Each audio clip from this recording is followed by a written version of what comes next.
A California man who has long been considered a person of interest in the 1996 disappearance of college student Kristin Smart has been arrested on a weapons charge stemming from last year's search. Paul Flores, 44, was taken into custody on Wednesday morning in the Los Angeles suburb of Rancho Palos Verdes and charged with being a felon in possession of the San Luis Obispo County Sheriff's Office said Flores' arrest was based on information obtained when his home was searched in April 2020 as part of the ongoing investigation into Kristin Smart's disappearance. KSBY reported that Flores has a past criminal record that includes a felony DUI conviction, making it illegal for him to own a firearm. He was booked into the Los Angeles County Jail and was released on Thursday night after posting $35,000 bail, reported Los Angeles. Flores was said to be the last person to be seen with Smart on the night of May 25, 1996, when the 19-year-old college student vanished while returning to a dorm in California Polytechnic State University, San Luis Obispo. After an off, he told police at the time that he walked Smart back from the party but parted ways with her about a block from. Share this article. Share Flores was never officially named a suspect and was never charged in Smart. In late April 2020,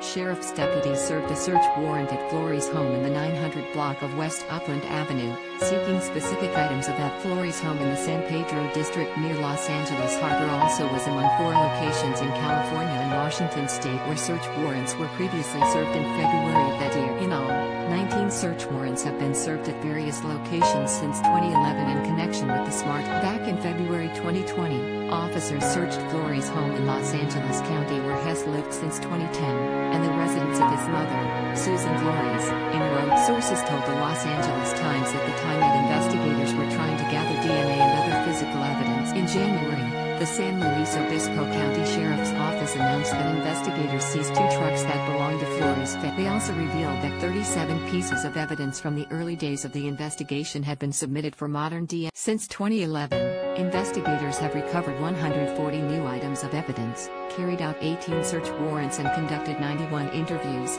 racking up a bill of $62,000 in expenses related to the Smart case, the sheriff's office said. In addition to the warrants, investigators conducted digs on the California Polytechnic State University campus in San Luis Obispo in 20. At the time, an investigator said a lead strongly suggested her remains might be buried near a large concrete letter P that is the school's. The search ended with no trace of Smart's remains.